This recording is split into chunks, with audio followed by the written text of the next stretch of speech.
Hello everyone, and welcome to part 2 of our videos on interest groups.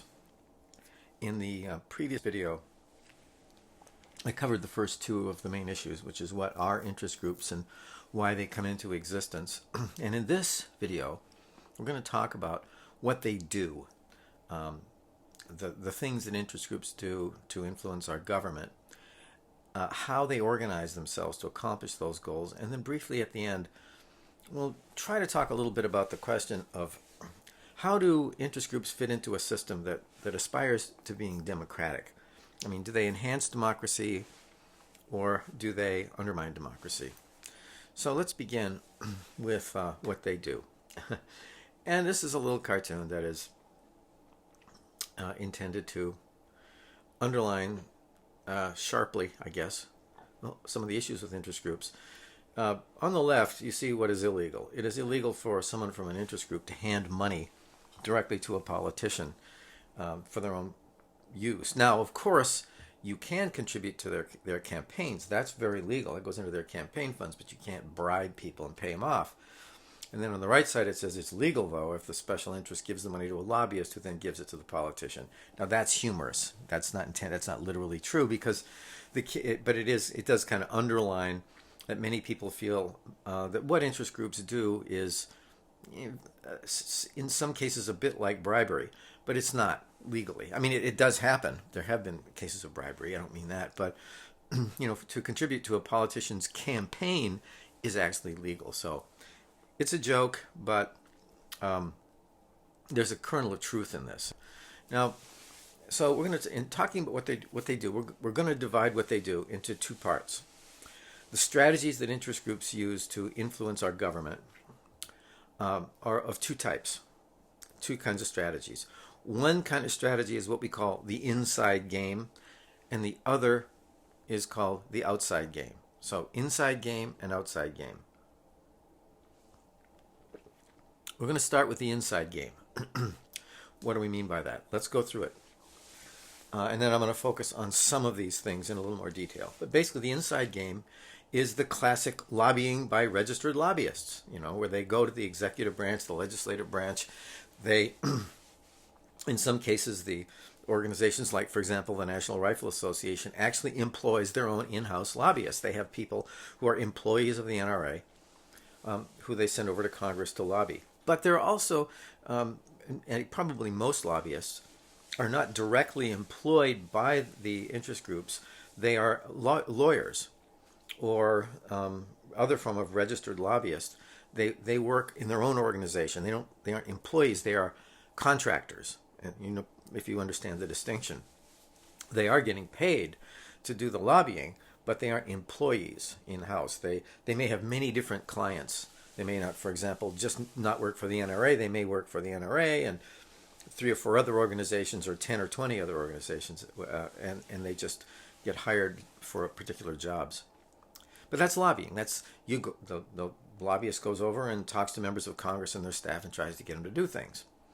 A second part of the inside game is campaign contributions and trying to influence appointments. Now here, what are they doing? They're trying to influence the staffing of the government. And this is where, of course, political parties are very, very active on this front. But lobbyists and interest groups generally are often heavily involved in contributing to campaigns and trying to influence who gets to be appointed to key positions. For example, whenever there's a vacancy on the U.S. Supreme Court or high-level appellate courts, the circuit courts of appeal, many interest groups get very involved in judicial nominations.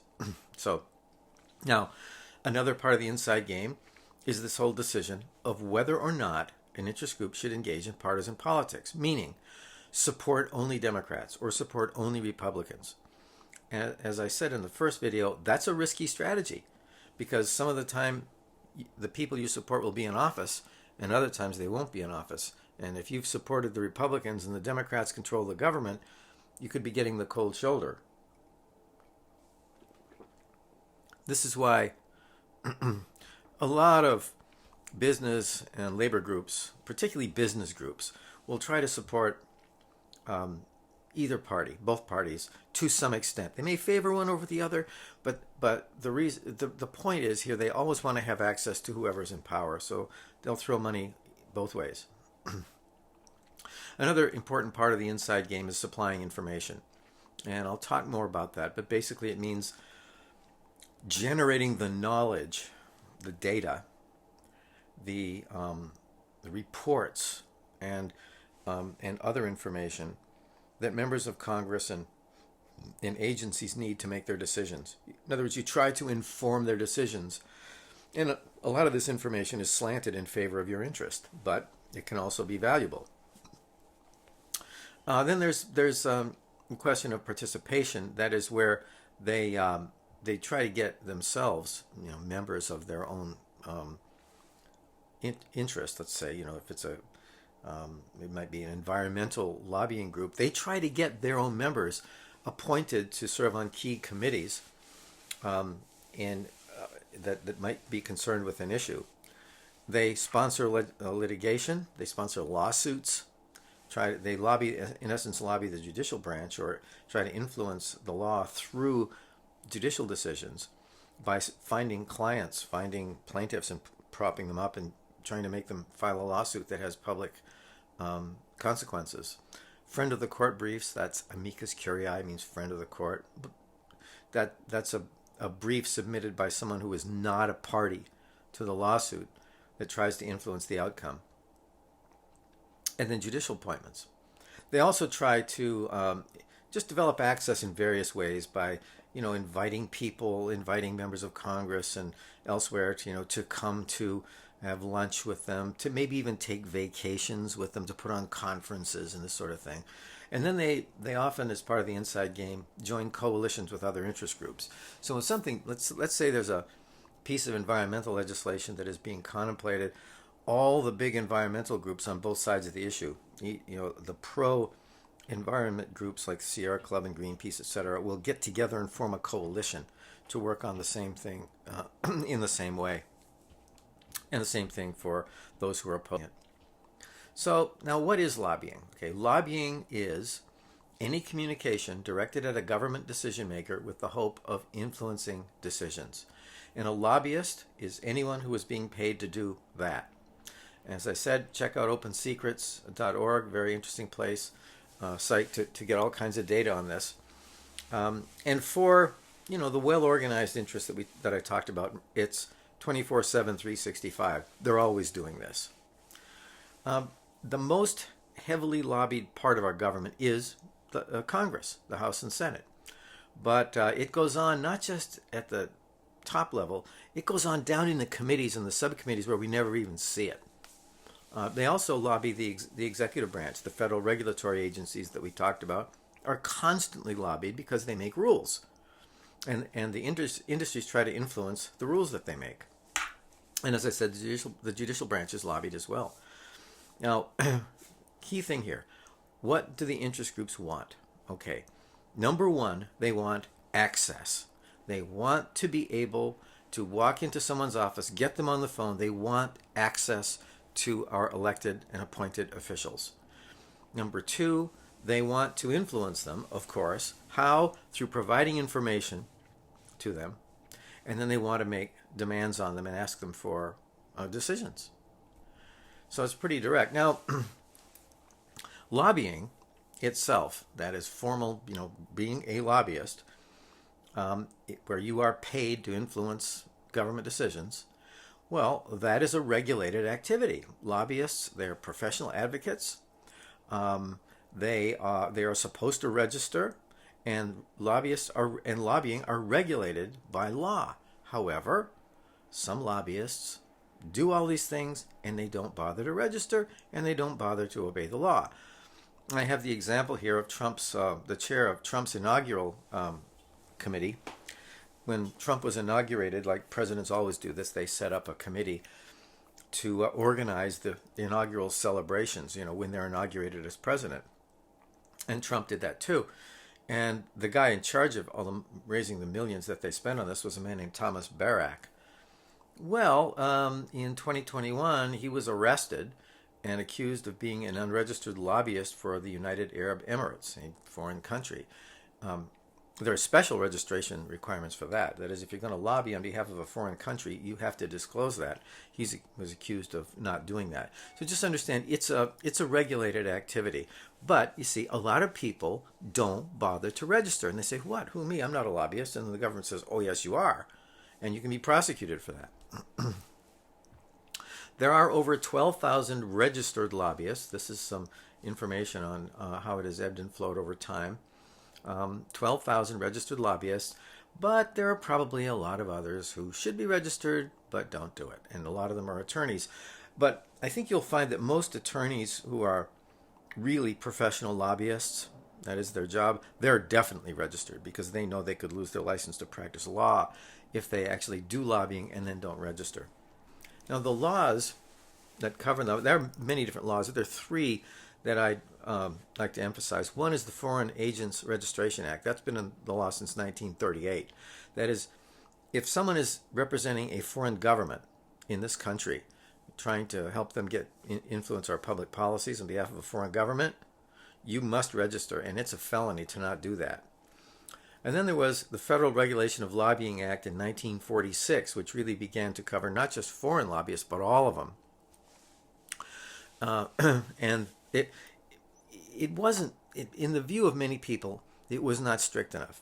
And in 1995, this was during the administration of Bill Clinton, he was president, there was a widespread sentiment that in the country and in public policy circles that there was, that lobbyists and special interest groups generally had too much influence in Congress. It was a kind of a time of populism and opposition to organized interests. And so they passed the Lobbying Disclosure Act. It was in 1995, where they rewrote the definition of lobbying to make it cover more, to make it clearer who should register. They also set it up so that gifts and speaking fees and other things had to be reported. They put restrictions on lobbying the executive branch after leaving government service. In other words, the idea here was that they called it sometimes a revolving door, where someone would, let's say, retire from the House of Representatives as a member of Congress and then turn right around and start lobbying again as soon as they get out. Well, now it imposed some waiting periods where they can't go right into lobbying as soon as they leave Congress. But interestingly, we really don't have rules, any clear rules, about lobbying the courts. I talked to you a little bit about that, but it's kind of easier to do because you're hiding behind a party. Someone's the party to the lawsuit, and you say, "What? We're just supporting their lawsuit. How are we lobbying?" So it's tough. It's tough to regulate lobbying. Okay, now let's turn to the inside game. All right. We've been talking about this inside game. Let's turn to some of the specifics of it. We talked about a number of aspects of this formal lobbying, right? Now let's talk about the other aspects to the inside game, and particularly elections, because this is something obviously that is very, very important to interest groups, as it is to parties. And one thing they do is organize money, contributing money to candidates, and we'll talk more about that under elections later on in a few weeks. A lot of it is done through creating political action committees that are allowed to give more money than individuals. They also set up, sometimes directly on their own, campaign for or against candidates. In other words, one way to do this is to give money to a candidate you want to help get elected, right? But another way is to run your own campaign in the press, to create your own ads. For interest groups can just come out and just oppose a candidate or support a candidate. They can also give them the candidate money to spend, but they can spend their own money. That's all direct spending. They can advocate on behalf of issues. They can take out ads in the newspaper, put up billboards, etc., and say that abortion should be free and legal or illegal or whatever. They can just take on an issue, not just a candidate, but an issue. They can try to organize activists. They can try to mobilize volunteers to work with candidates. They can publish their endorsements and voter guides that we read and say, oh, the lawyers, the American Bar Association believes that this would be a good law, that sort of thing. They can contribute to parties directly. They can give money not to just to candidates, but to parties. But as I said, there are risks in being too partisan, because if your party loses, then what? And here's a cartoon that kind of summarizes this. Nobody tells me what to do or say, says a member of Congress, and you can see the pencil says lobbyists are telling him what to say. So that's the popular perception. Now here is a screenshot from Open Secrets. You can look at this. I mentioned that there are these different types of lobbyists in different sectors, and these are some of the key sectors and how much they gave in the 2020 election cycle. And you can see, like, for example, fire insurance and real estate, finance insurance and real estate, which we call FIRE for short. Finance, insurance, and real estate is a sector. That's one way we analyze it. And as you can see, it's close to $1 billion that they gave. Ideological and single issue candidates, again, over $1 billion. Health, $500 million, and on and on. This is, well, obviously, a lot of money coming out of interest groups into campaigns, and that was a presidential cycle, so there was a lot of money in it. But the question that people always have is this.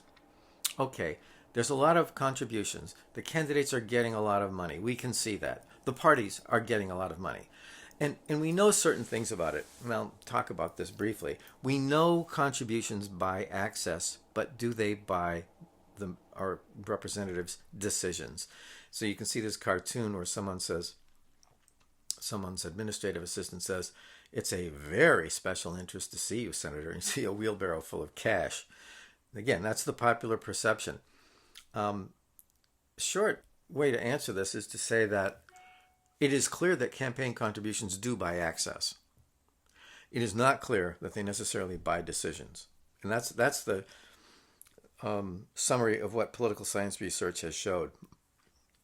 We know, in other words, that if a special interest group gives money, a lot of money, to an office holder, to a candidate who wins, they're going to be able to talk to that person after they're elected. They will absolutely take their phone calls. They will listen to them. They will hear their position.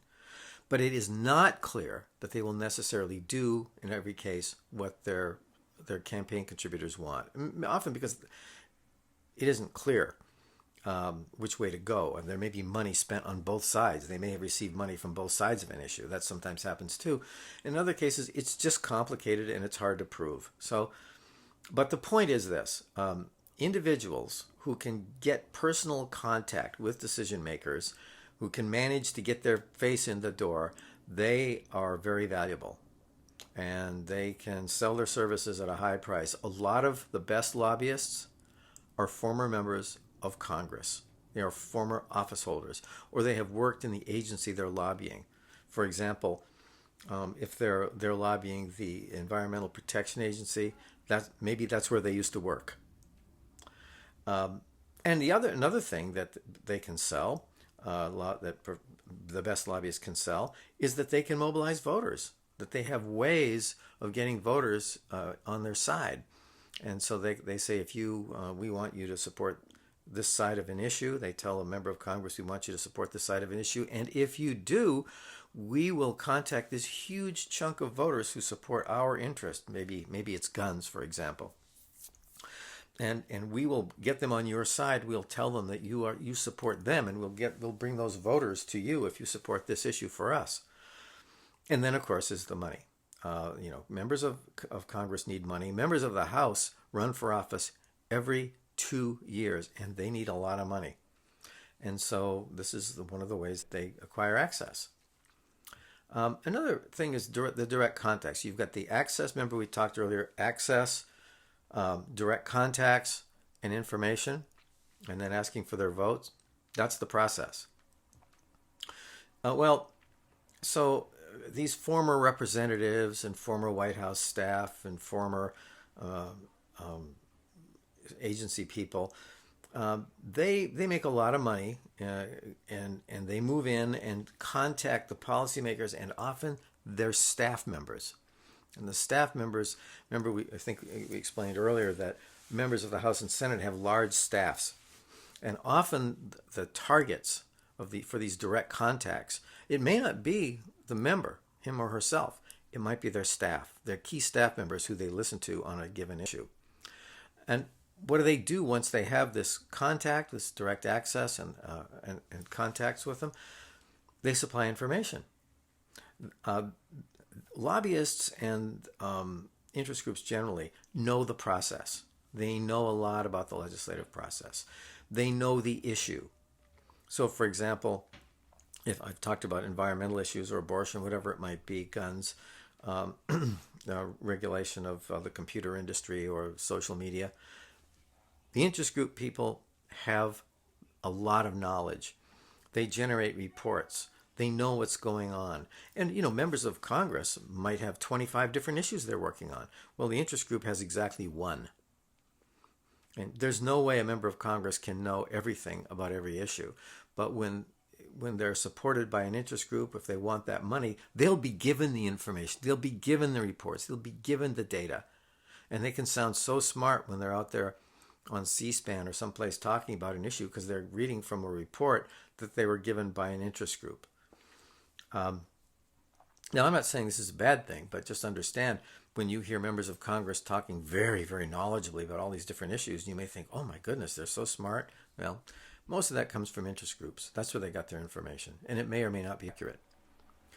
And then comes the demand. The lobbyist has to say, we've given you, we've helped you, we've contributed to you, we've told you what why we want you to do this. Now we need you to do it.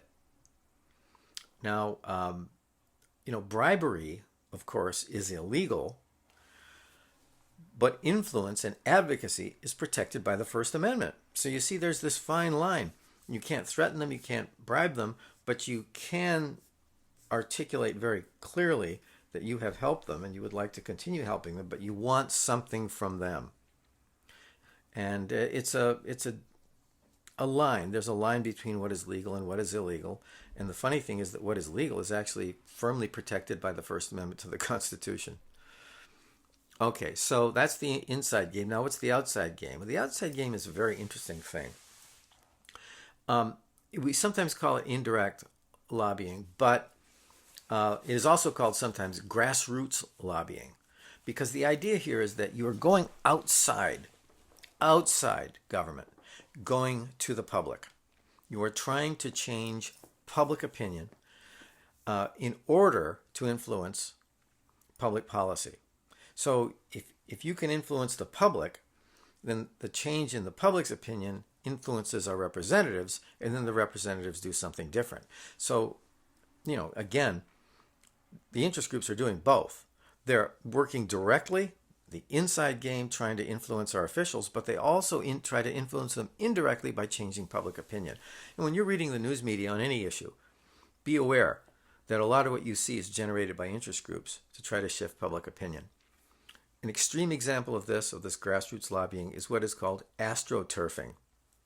This is something we need to be very, very careful about. Astroturfing means setting up a fake organization and getting people to join it.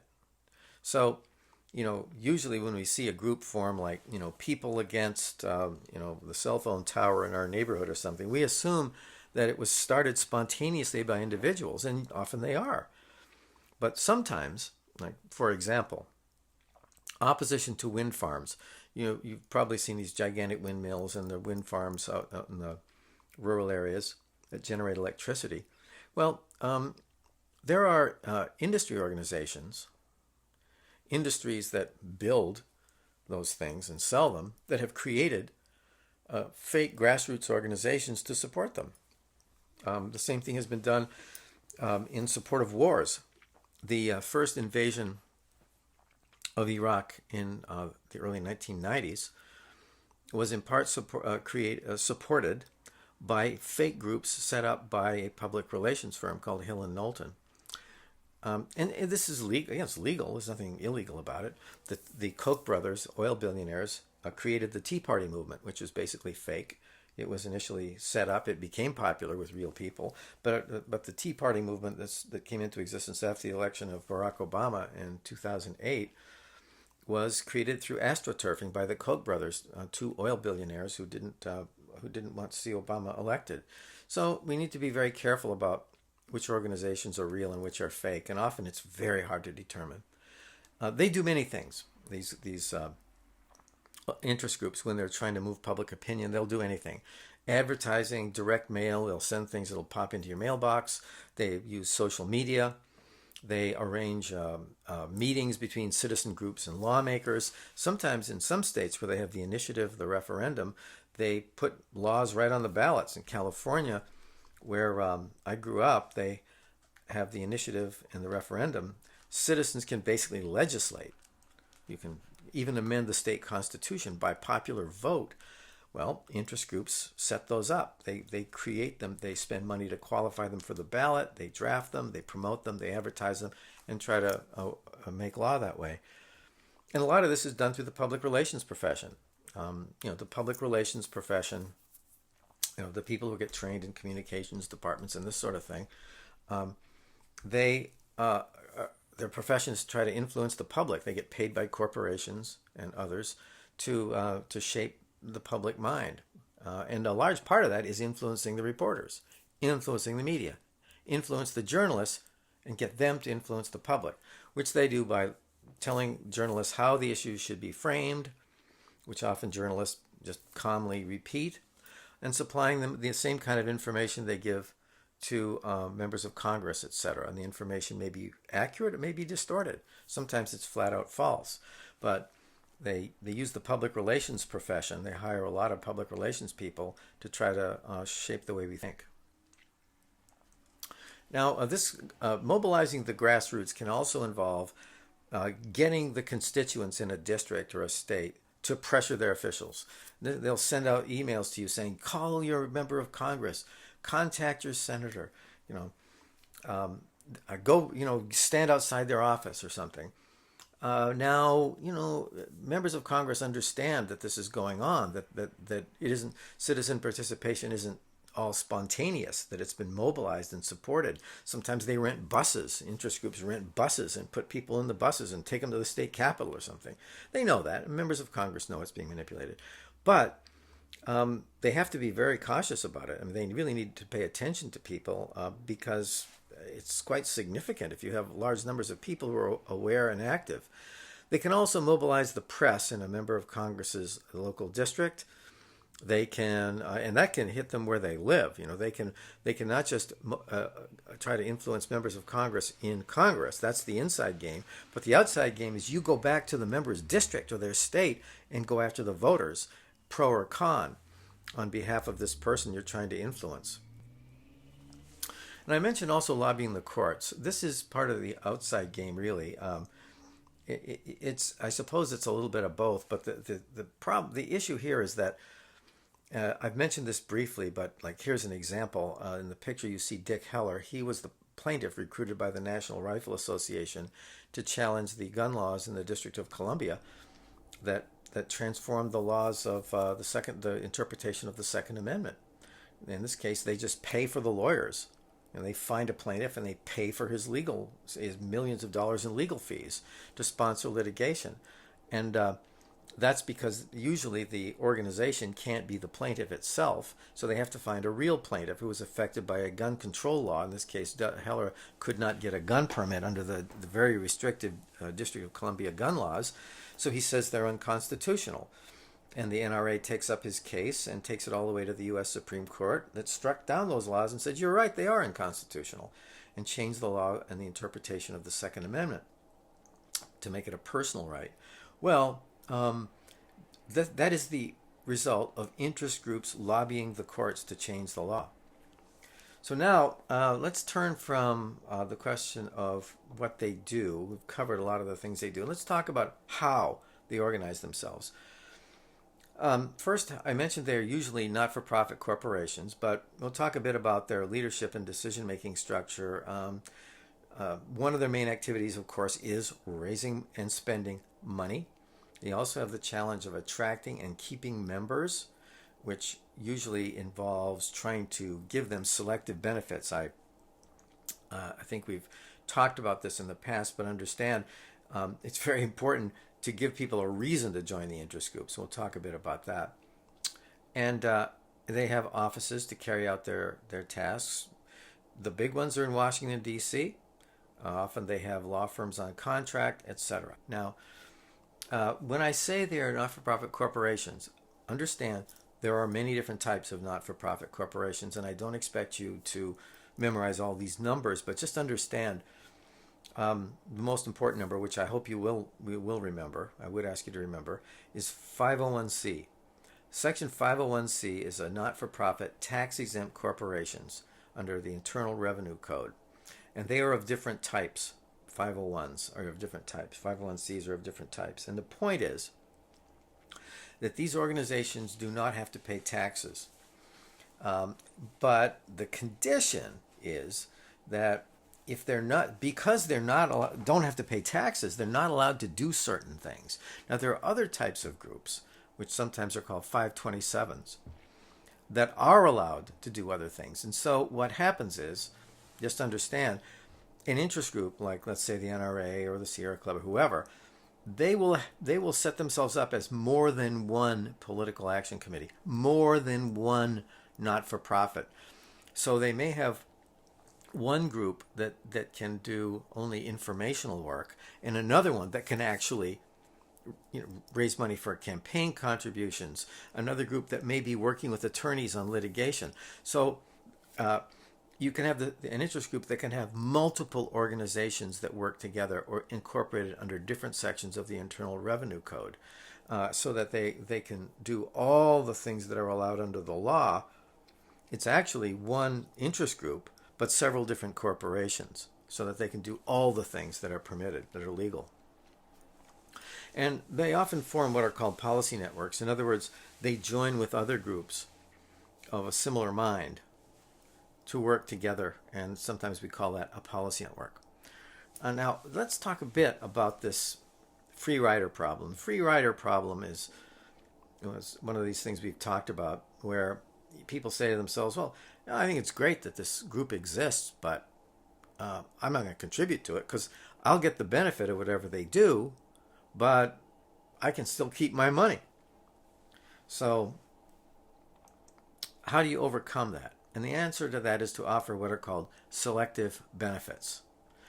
For example, the American Association of Retired Persons is one of the reasons for joining it and sending them $50 or whatever they want for the year, is that then you become eligible for discounts on all kinds of products, car rental and insurance and many different things. They negotiate, because they have so many members, they have millions of members, they can negotiate group discounts for their members with big organizations. Why would you join AARP? So you can get the discounts. The National Rifle Association, the Sierra Club, many other groups, well, they'll send you monthly magazines that give you lots of useful information and other bonuses. And here's an example, an appeal from the Sierra Club. If you join, you get a free Sierra Club insulated cooler tote. How about that? Isn't that cool? And a 1-year subscription to Sierra Magazine, and on and on. So I'm kind of being facetious, but you get the idea that these are called selective benefits, and this is a way that interest groups can overcome the free rider problem and get you to join, because you say, well, A, I support their cause, but B, I'll get something individual out of it, and that overcomes the free rider problem. I mentioned this earlier, but let's repeat it because it's very important. Who participates? Who actually joins and participates in interest groups and sends the money? They tend to be middle and upper middle class and up. Why? They have more time, they have more money, and they're more interested in, they're often higher level of education, they understand what's going on. Middle and upper middle classes, that's the bulk of interest group members who actually participate. Think about it. If you're well educated, if you're in the business world, if you're a professional, you know how things work. You know how government works, probably. And you have more resources, discretionary resources to spend on it. Now, there are groups that have more working or lower class members. There are welfare rights groups. There are, organized labor and this sort of thing. But if we look at the numbers, I'm not saying they don't exist, but if you look at the numbers, there's more of a middle to upper class bias in interest group membership. And that's just for the reasons we said: time, money, inclination. So now, let's wrap this up by talking about where interest groups fit into a system that claims to be democratic, right? We tend to believe in this country in political equality. We talked about that when we discussed public opinion. And we tend to think that we all ought to count equally. But the fact is that interest groups provide more political power to the people who are organized or the people who are represented by the group. And that leads to people saying, wait a minute, interest groups contribute to political inequality. Like the producer interests are better represented, or certain types of people seem to be getting all the attention, and we don't have a group. People like me don't have a group, so we're not getting attention. Well, it may be true. That may be true. And it often leads people to say interest groups are bad, Well, first of all, as I've said, they're protected by the First Amendment, so they're not going anywhere. So the fact that many people may think it's undemocratic is not going to carry much weight, because there's a civil liberty involved here, fundamental right in the First Amendment to peaceably assemble and petition the government for a redress of grievances, right? But, it's not a simple question. It really isn't a simple question. Are they good or bad? And you'll hear politicians campaigning against, well, if I get to Washington, I'm going to do away with those special interests. Yeah, no, you're not. And let's look at both sides of it. Pluralists say that interest groups are good. Why? Because they link individuals with government in some way. Now, they won't represent everything each of us cares about, but they'll say they do link us with the government. And they reduce the kind of anxiety that people feel when they feel that they are powerless. They also argue that all these different groups competing with each other reduces social conflict and makes the government more stable. But, as we've talked about, the problem with that argument is that not everybody is equally represented. Again, we come back down to this inequality problem, this political inequality issue. And we tend to think that, as Americans, most of us think that groups, we should all be represented. But if some of us don't have any groups that represent our interests, what happens to us? So let's talk about pros and cons, right? Here's the pro on interest groups and democracy. Well, it's open. There are many groups. I mean, if you want to organize, you can do it, right? It's protected by the First Amendment, which is going to be my last slide as well, just to hammer that home. It's relatively easy now. The transaction costs, the ability, the cost of setting up a group have gone down constantly, because you can use Twitter and Facebook and Instagram and email and all sorts of other ways to organize because of technological advances. And then there's the pluralist argument. Well, if people are angry enough, they can always form a group, right? And that the lobbyists are not all bad, but not all good. They're not all crooks. Certainly, registered lobbyists have to be very careful what they do. They have to obey the laws. How about the con? Well, here's the against part. Even though the process is open, we know that there's more business groups with more money than anyone else. We know that many interests are unrepresented. I mean, how many, for example, do the homeless have powerful interest groups in Washington? I don't think so. But the National Association of Realtors is out there, promoting the sale of housing. Who's representing people who can't afford to buy housing? Another further problem is just that people believe that Congress is bought and paid for example. They believe that the wealthy have too much influence. And that's a problem. We don't want people to see the world that way. We want people to trust our government. And if interest groups can kind of run wild, then it undermines confidence in government, doesn't it? Then there's this so-called Beltway mentality. The Beltway is the highway ring that runs around Washington, D.C. And the notion that the people inside the Beltway, that is in Washington, D.C., are one group, and the rest of us in the country are a different group. That there's a mentality inside the Beltway that is different, a way of viewing the world that is much narrower and much more focused and maybe divergent from the interests of the rest of the country. And then, of course, there's the free rider collective action problems that we talked about. How do you overcome those? Well, groups try to overcome them, but it's not easy. So the final thought, one more statement about the First Amendment. Just ponder this as our last slide. This is right in the very First Amendment to the U.S. Constitution. Congress shall make no law abridging the right of the people peaceably to assemble and to petition the government for a redress of grievances. If lobbying and if the rise of interest groups and the influence of interest groups is undermining our democracy, which many people believe, if it is corrupting our political processes, as many people believe, what's the remedy? Because there's a very powerful policy right at the foundation of our system of government that says that you or I or any of us should be able to organize groups freely and try to influence our government. That's right there in the First Amendment. So, which should prevail in our system and how? And these are difficult questions, and I don't think that any professor can offer you a right answer to this. Interest groups are a fundamental part of the American political process for all their pros and cons. And it's very easy for politicians to talk like demagogues about how they're going to do away with lobbyists and interest groups and represent, quote, the people.